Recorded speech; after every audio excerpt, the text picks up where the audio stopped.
ശക്തിയെ കർത്താവിന് പകരുകയാണ്. ഹല്ലേലൂയ. എല്ലാവരും ഇരുന്നാട്ടെ. Hallelujah, hallelujah, hallelujah. ജീവിതത്തിന്റെ അകത്തൊരു പ്രതീക്ഷയില്ലാതെ വളർത്തിയ രണ്ട് കുഞ്ഞുങ്ങളെയും കടക്കാരി കൊണ്ടുപോകുന്ന രീതി, ജീവിതത്തിന്റെ അകത്ത് എല്ലാം അസ്തമിക്കുമ്പോഴാ ചിലപ്പോഴൊക്കെ നമ്മൾ യേശോപ്പായെ കണ്ടുമുട്ടുന്നത്.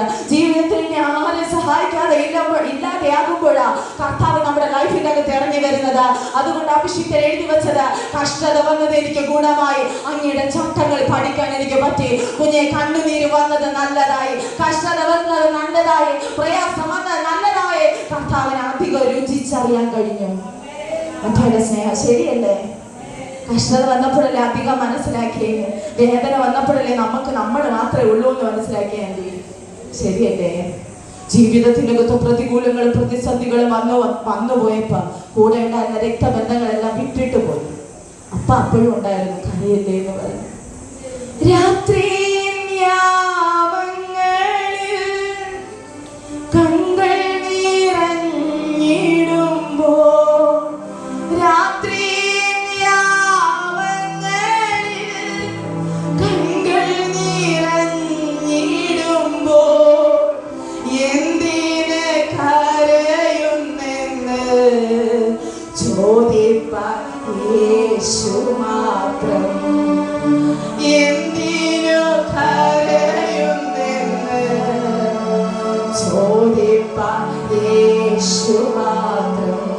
കണ്ണീര് വീണാലും ഒപ്പിയെടുത്ത് തുരുത്തിയിലാക്കുന്ന നാഥനുണ്ട്. തുരുത്തി നിറയുമ്പോൾ അളന്നെടുത്ത് അനുഗ്രഹമേകുന്ന യേശുവുണ്ട്. നമുക്ക് യേശുവുണ്ട് എന്നുള്ളതാണ് ഏറ്റവും വലിയ പ്രത്യാശ. ആരൊക്കെ കൂടെ ഇല്ലേര് അല്ലേ? അതുകൊണ്ടല്ലേ ഇന്ന് നിൽക്കുന്നേ അല്ലേ?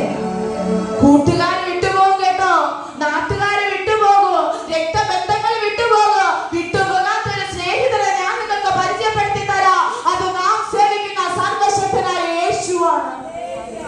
ഹല്ലേലൂയ. നിങ്ങൾ ദുഃഖത്തിലാകുമ്പോഴും സന്തോഷത്തിലാകുമ്പോഴും ഒരുപോലെ നിന്നെ സ്നേഹിക്കാൻ കഴിയുന്ന നല്ല സ്നേഹിതൻ. Hallelujah, hallelujah.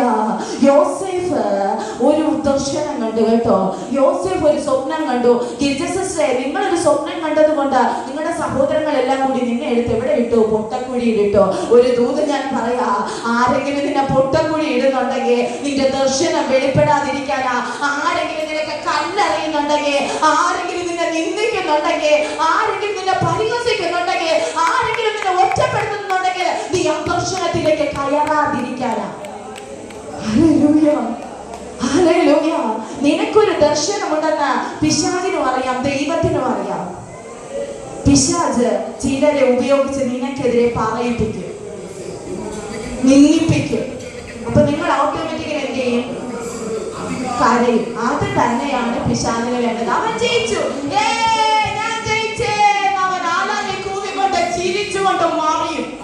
അതേസമയം ദൂത് പ്രശ്നം വരുമ്പോ പോ പിശാച എന്ന് പറഞ്ഞ് ചിരിച്ചു നോക്കണം. അവൻ അവിടെ ഇരുന്ന് കരയും. ഇത് ആത്മമേഖലയിൽ കഴിയുന്നത്. ഒരു ചെറിയ കുത്ത് കിട്ടുമ്പോ വാടി തളരാൻ നിന്നാൽ വലിയ കുത്തുന്ന പിന്നുകൊണ്ട് അവൻ വീണ്ടും വരും.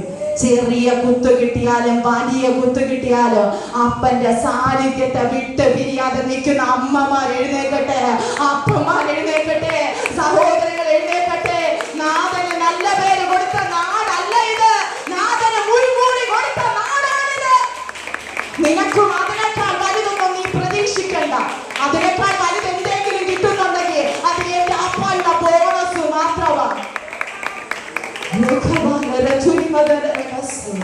യോസേഫ് ദർശനം കണ്ട നിമിഷം മുതൽ യോസേഫിന്റെ സഹോദരന്മാർ അവനെതിരായി.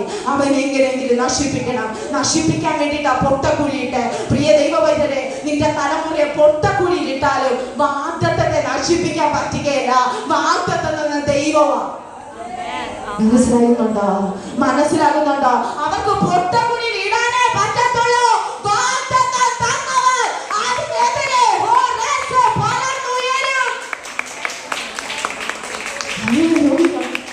Hallelujah.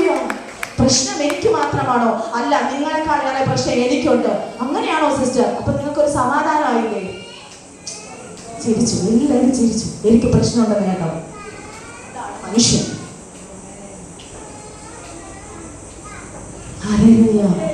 അതാണ് മനുഷ്യൻ. നമ്മുടെ ജീവിതത്തിനകത്ത് പ്രശ്നം ഉണ്ടാകുമ്പോ, പ്രതികൂലം ഉണ്ടാകുമ്പോ, ഞെരുക്കം ഉണ്ടാകുമ്പോ നമ്മളെ തള്ളിക്കളയാനല്ല, നമ്മളെ പുതിയ പുതിയ പാഠങ്ങൾ പഠിപ്പിക്കും. ശീബ സിസ്റ്ററെ, പുതിയ പുതിയ പാഠങ്ങൾ, ആർക്കും പറഞ്ഞു തരാൻ പറ്റാത്ത പാഠങ്ങൾ യേശോപ്പയ്ക്ക് മാത്രമേ പറ്റൂ. അത് നമ്മുടെ ജീവിതത്തിലൂടെ പറഞ്ഞു തരുള്ളൂ. അതത്ര ഇഷ്ടപ്പെട്ടില്ല. ബാലശിക്ഷ നൽകി മാത്രമേ കർത്താവ് നിങ്ങളെ പുറത്തെടുക്കുകയുള്ളൂ. ഹല്ലേലൂയ. കർത്താവ് തന്നെ സ്നേഹിക്കുന്നവരെ ശിക്ഷിക്കും, അവൻ ശാസിക്കും. എന്തിനാണെന്നറിയാവോ? നിങ്ങളെ കർത്താവിന് വേണമെന്നുള്ളതുകൊണ്ട്.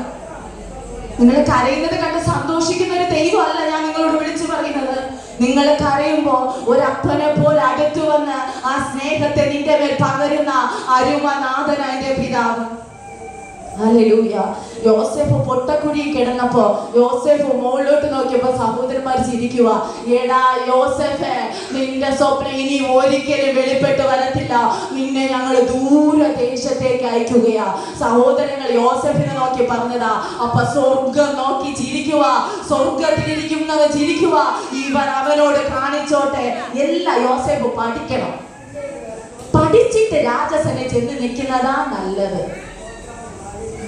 ഒറ്റപ്പെടൽ എന്തെന്ന് പഠിക്കണം, സഹോദരങ്ങളെ കൈവിട്ട എന്തെന്ന് പഠിക്കണം, അപ്പനും അമ്മയെ ഉപേക്ഷിച്ച എന്ത് സംഭവിക്കുമെന്ന് പഠിക്കണം, സ്നേഹത്തിന് വേണ്ടി അലയണം. അങ്ങനെയൊക്കെ പോകുന്നവർ ഇതിന്റെ അകത്തുണ്ട്, അല്ലാതെ പരിശുദ്ധമായി സംസാരിക്കുകയല്ല.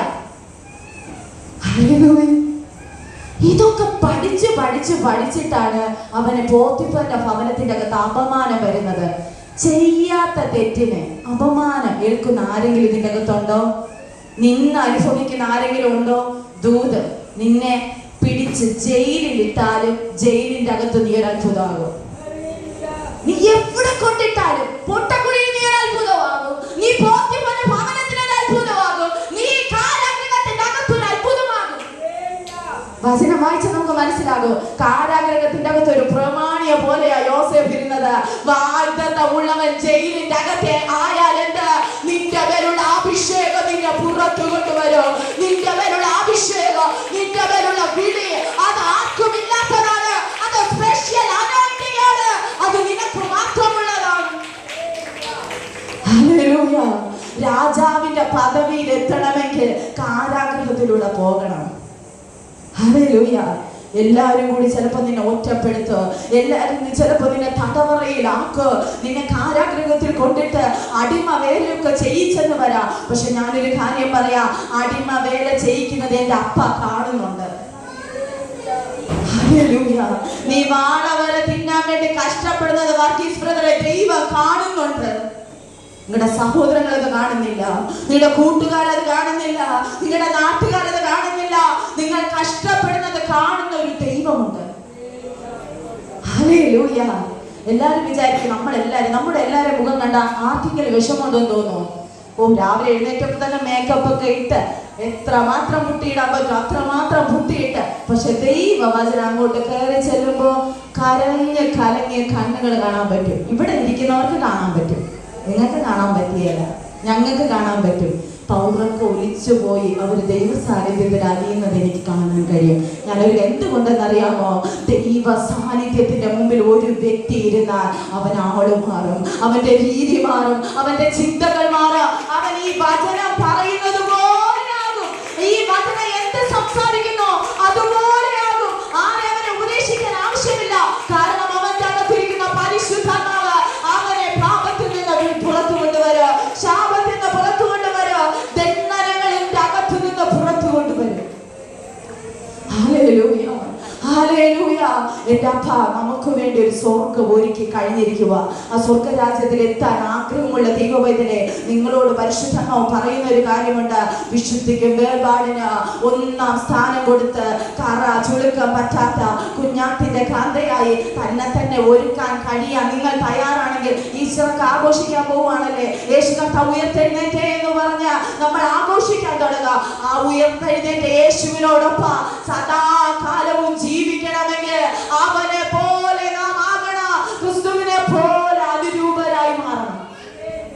Hallelujah, hallelujah. ദൈവവേല എന്ന് പറയുന്നത് പട്ടുമത്തയുടെ അനുഭവമല്ല. നിങ്ങളെ സ്നേഹിക്കുന്നവർ തന്നെ ഒരു കാലഘട്ടത്തിൽ നിനക്കെതിരെ സംസാരിക്കും. നിന്നെ എല്ലാവരും അക്സെപ്റ്റ് ചെയ്യണമെന്നില്ല, എല്ലാവരും നിനക്കെതിരെ സംസാരിക്കും. പക്ഷെ ഒറ്റയ്ക്ക് നിൽക്കേണ്ടി വരും. ബറബ്ബാസിനെ മതി എന്ന് പറഞ്ഞ് ഒരു കൂട്ടർ നിൽക്കുമ്പോ അവർ അശുദ്ധിക്ക് വേണ്ടി നിൽക്കുകയാണ്. ഒരു കൂട്ടർ നിൽക്കുന്നു യേശുവിനെ മതി. ബറബ്ബാസിന്റെ കൂടെ നിൽക്കുന്ന കൂട്ടുകാരോടൊപ്പം ചിലർ ചെന്ന് നിന്നാൽ നമ്മൾ എന്ത് വിചാരിക്കണം? അവർക്ക് ബറബ്ബാസിനെ ഇഷ്ടപ്പെട്ടു, അവനെ മതി. ഒരു കാര്യം ഞാൻ നിങ്ങളോട് പറയട്ടെ, എല്ലാപ്പോഴും എല്ലാ കാലഘട്ടത്തിലും ബറബ്ബാസിനെ മതി എന്ന് പറയുന്ന ഒരു ജനറേഷൻ ഉണ്ട്. അവരുടെ കൂടെ അല്ല നമ്മള് വിശുദ്ധിക്ക് വേർപാടിന് വേണ്ടി എന്തു വില കൊടുത്താലും എന്റെ പ്രാണപ്രിയം വന്ന് എന്നെ കൊണ്ടുപോകണമെന്നുള്ള ആ ഒരു വാഞ്ചയോടെ എന്നെ തന്നെ ഞാൻ വിശുദ്ധീകരിച്ച് ഒരുങ്ങുകയാണ്. മണവാളൻ വരും, മണവാളന്റെ കൂടെ പോകണം. നമുക്ക് ആഗ്രഹമില്ലേ മണവാളനെ കാണാൻ? ആഗ്രഹമുള്ളവരൊന്ന് ഹല്ലേലൂയ പറഞ്ഞേ. Hallelujah, hallelujah. ഈ കരങ്ങളെ കാണുന്ന ഒരു ദൈവമുണ്ട്. ഈ പ്രവാചക ശിഷ്യന്റെ അടുക്കലേക്ക് ഈ സഹോദരി കടന്നു വന്നിട്ട് പറയുക, എന്റെ കയ്യില് ഒരു ഭരണി എണ്ണ മാത്രമേ ഉള്ളൂ, നിന്റെ കയ്യിൽ എന്തുണ്ടോ അത് കർത്താവിന് നീ കൊടുക്കാൻ തയ്യാറാണ്. നിന്റെ കയ്യിൽ സമയമാണോ ഉള്ളത്? നിന്റെ ജീവിതമാണോ കർത്താവിന് കൊടുക്കാനുള്ളത്? നിന്റെ സമ്പത്താണോ ദൈവത്തിന് കൊടുക്കാനുള്ളത്? നിന്റെ മേലുള്ള അഭിഷേകമാണോ നീ കൊടുക്കാനുള്ളത്? ഈ എലീശ പറയുന്ന ഒരു കാര്യമുണ്ട്, നീ എന്താണ് ഈ ഭരണിയില് എണ്ണ നീ വെറുതെ വച്ചിരിക്കരുത്, അത് അടുത്തുള്ള ആൾക്കാരിൽ നിന്ന് വായ്പ വാങ്ങണം. അടുത്തുള്ള ആൾക്കാരിൽ നിന്ന് വെറും പാത്രങ്ങൾ എന്തിനാ വാങ്ങിച്ചെന്ന് ചോദിച്ചാ മറ്റു വീട്ടുകാരോ പറയരുത്, നീ തന്നത് കൊണ്ടാണ്, ഞാൻ തന്നത് കൊണ്ടാണ് നീ രക്ഷപ്പെട്ടേന്ന്. അതാ ദൈവം. അപ്പുറത്തെ വീട്ടിന്നെ കുറച്ച് എണ്ണയും കൂടെ ആ പാത്രത്തിൽ ഉണ്ടെങ്കിൽ നാളെ ഇവിടെ എണ്ണയുടെ ഫാക്ടറി തുടങ്ങാൻ പോവാ. അവൻ പറയും ഞാൻ കൊടുത്താണ് നന്നായത്, അത് വേണ്ടെന്ന്,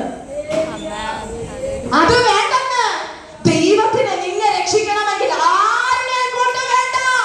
ദൈവത്തിന് നിന്നെ ഉയർത്തണമെങ്കിൽ ദൈവത്തിന് ആരുടെ കൊണ്ട് വേണ്ട. ആരുടെ സഹായമില്ലാതെ ഇതിന്റെ താഴെ പരിശുദ്ധമ പറയുന്നു, ദൈവത്തിന്റെ കര വിശ്വത്തിനൊക്കെ ചലിക്കാൻ പോവുകയും. ഏതോ മാതാവിനോടും പിതാവിനോടും കർത്താവ് പറയുന്നു, നിങ്ങളുടെ തലമുറയെ ചൊല്ലി നിങ്ങൾ കരയുമ്പോ നിങ്ങളുടെ തലമുറയെ നന്നായി മുമ്പോട്ട് കൊണ്ടുപോകാൻ നിങ്ങളുടെ സഹായം പോലും ദൈവത്തിന് വേണ്ട. നിങ്ങൾ അപ്പനായിരിക്കാം, അമ്മയായിരിക്കാം, ഞാൻ ആത്മാവിലൊരു കാര്യം വിളിച്ചു പറയാം, നിന്റെ സഹായം പോലും ദൈവത്തിന് വേണ്ട. അവൻ ദൈവത്തിന്റെ പൈതലാണെങ്കിൽ അവന് വേണ്ടിയതെല്ലാം ദൈവം ഒരുക്കിയിട്ടുണ്ട്. മനുഷ്യൻ ബലഹീനനാ, മനുഷ്യൻ ബലഹീനനാ, എന്റെ അപ്പൻ സമ്പന്നനാ, സമൃദ്ധി നൽകുന്ന ദൈവമാണ്. ഹല്ലേലൂയ. വെറും പാത്രങ്ങൾ കൊണ്ടുവന്ന് പകരാൻ തുടങ്ങി. അമ്മയും മക്കളും കൂടെ ഒരു കാര്യം ചെയ്യണം. എന്ത് ചെയ്യണമെന്ന് അറിയാമോ? വാതിലടയ്ക്കണം. എന്തിനാ വാതിലടയ്ക്കാൻ പറയുന്നത്? നിന്റെ നന്മ മറ്റവൻ കണ്ട അസൂയ വരും. ശരിയല്ലേ? പാത്രം നിറയ്ക്കുന്നു, മാറ്റി വെക്കുന്നു, അടുത്ത പാത്രം എടുക്കുന്നു, മാറ്റി വെക്കുന്നു, എണ്ണ നിറഞ്ഞു നിറഞ്ഞു വരുന്നു. പ്രാർത്ഥനാ മുറിയിൽ നീയും നിന്റെ മക്കളും നിന്റെ കുടുംബവും മാത്രമായി അകത്ത് കയറി വാതിലടച്ചാൽ സ്വർഗ്ഗത്തിലൊരു ഭരണി എണ്ണ തുറക്കും. അത് അടയാത്ത എണ്ണയാണ്, അത് വറ്റി പോകാത്ത നീരുറവയാണ്. ഇത് വറ്റി പോകത്തില്ല. കർത്താവിനോട് പറയുന്നു, പ്രാർത്ഥിക്കുന്ന സഹോദരി, നിനക്ക് വേണ്ടി ദൈവം ഒരുക്കിയിരിക്കുന്നത് ഒരു കണ്ണ് കണ്ടിട്ടില്ല, ഒരു ചെവി കേട്ടിട്ടില്ല, ആരുടെ ഹൃദയത്തിൽ തോന്നിയിട്ടില്ല. ഹല്ലേലൂയ. നിന്റെ അപ്പന് പോലും അറിയില്ല നീ എവിടെ എത്തുമെന്ന്. നിന്റെ അമ്മയ്ക്ക് പോലും അറിയത്തില്ല, നിന്റെ സഹോദരങ്ങൾക്ക് പോലും അറിയത്തില്ല നിന്റെ വിധി എന്താണെന്ന്. അങ്ങനെ അത്തരത്തിൽ അത്ഭുതപ്പെടുമാറ് നിന്നെ ഉപയോഗിക്കാൻ ദൈവത്തിന് പദ്ധതിയുണ്ട്. ഹല്ലേലൂയ. എന്നെ സഹായിക്കാൻ ആരുമില്ല സിസ്റ്ററെ, എനിക്ക് അത്ര വിദ്യാഭ്യാസമൊന്നുമില്ല. അവരോടുള്ള ദൂത്, വിദ്യാഭ്യാസമൊന്നും വേണ്ട, അഭിഷേകം മതി. എഞ്ചിനീയറോട് അന്യഭാഷ സംസാരിച്ച് ദൂത് പറയാം. ആമേൻ, ആമേൻ.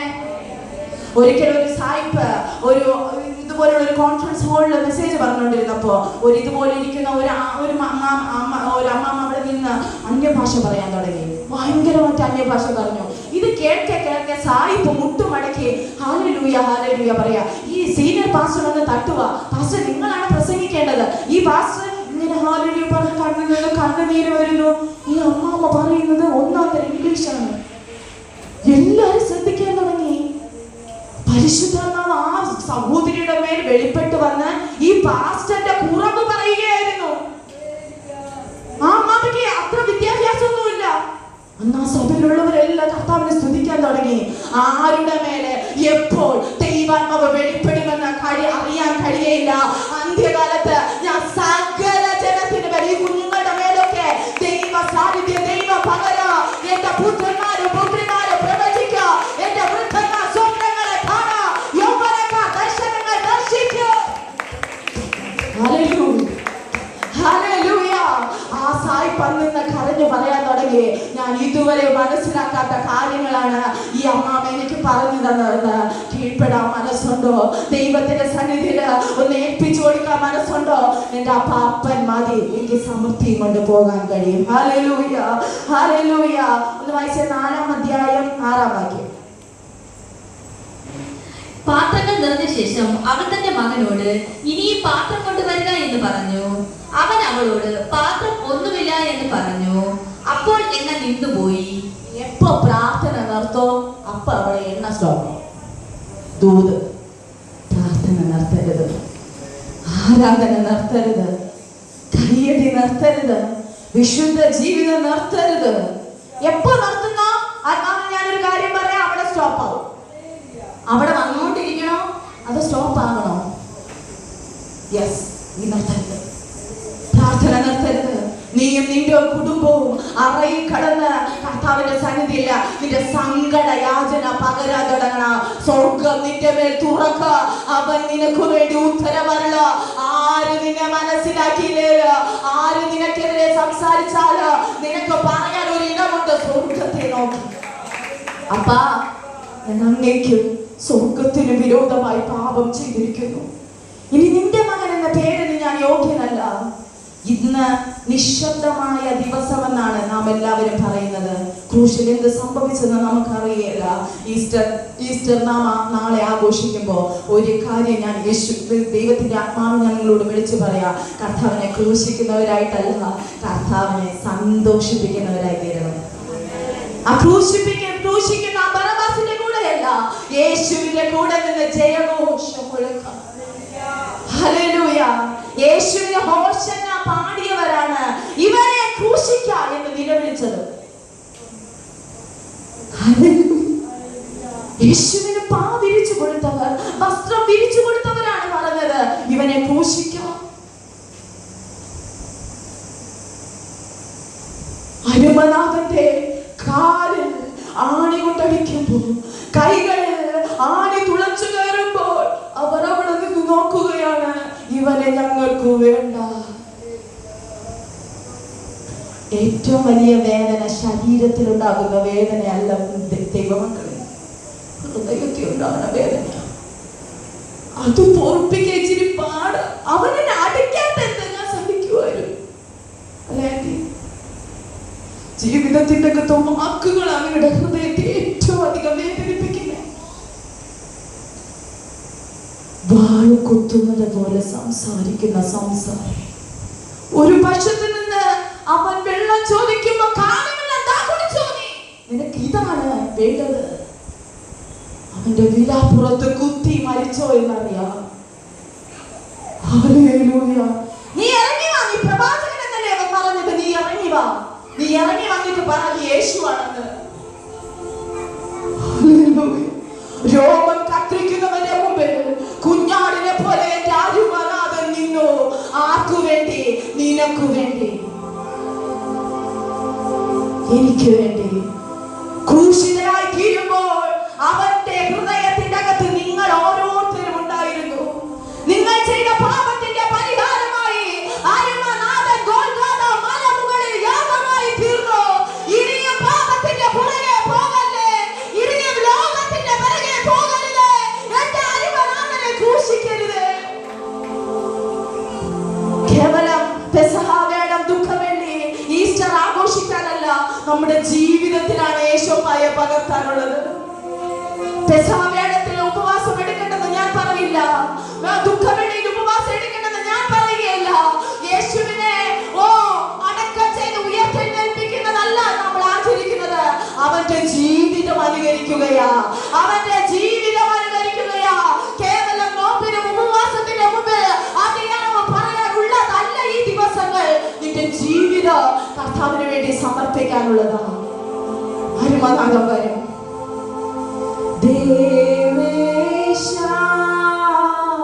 യേശുപരാ ജീവനെ നീക്കായി വെടിഞ്ഞോ ജീവനറ്റ ഭാവികൾക്കു നിത്യജീവൻ കൊടുപ്പാനായി നീ മരിച്ചോ.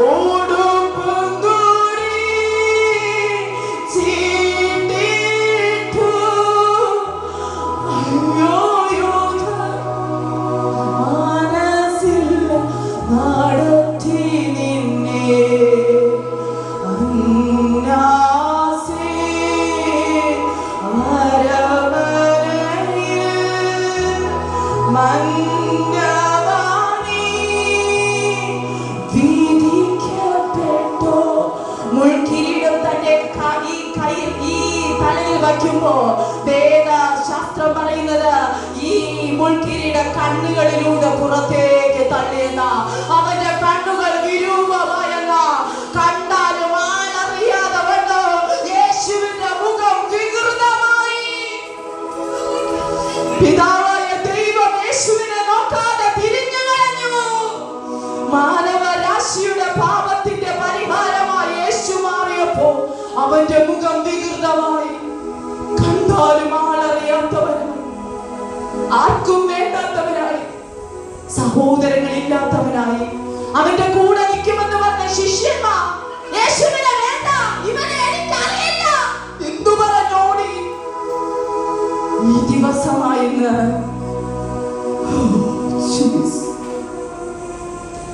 കണ്ടാലും ആളറിയാതെ വണ്ണം അവന്റെ ശരീരത്തിൽ വേദശാസ്ത്രജ്ഞന്മാർ പറയുന്നത് ഒരു ശരീരത്തിന്റെ ഒരു ഭാഗത്ത് പോലും മുറിവില്ലാതെ ഇല്ലായിരുന്നു. എല്ലാ ഭാഗത്തും അടിച്ചു. അവൻ അടിച്ച ചാട്ടവാറിൽ കൊളുത്തുകളുള്ള ആണി ഉണ്ടായിരുന്നു. അവന്റെ മാംസം പിച്ച് ചീന്തി അവൻ എടുത്തു. കാട്ടു ചെന്നായി കൂട്ടമായി കേറി പിടിച്ചതുപോലെ എന്റെ അരുമനാഥനെ അവർ കൊന്നുകളഞ്ഞു. ഈ നാഥന് വേണ്ടിയാണ് നമ്മൾ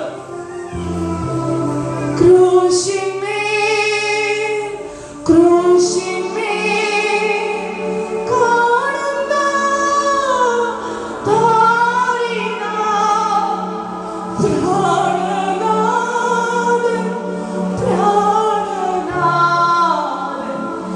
എന്റെ ചാകുന്ന കുഞ്ഞെ നിനക്ക് വേണ്ടിയാ.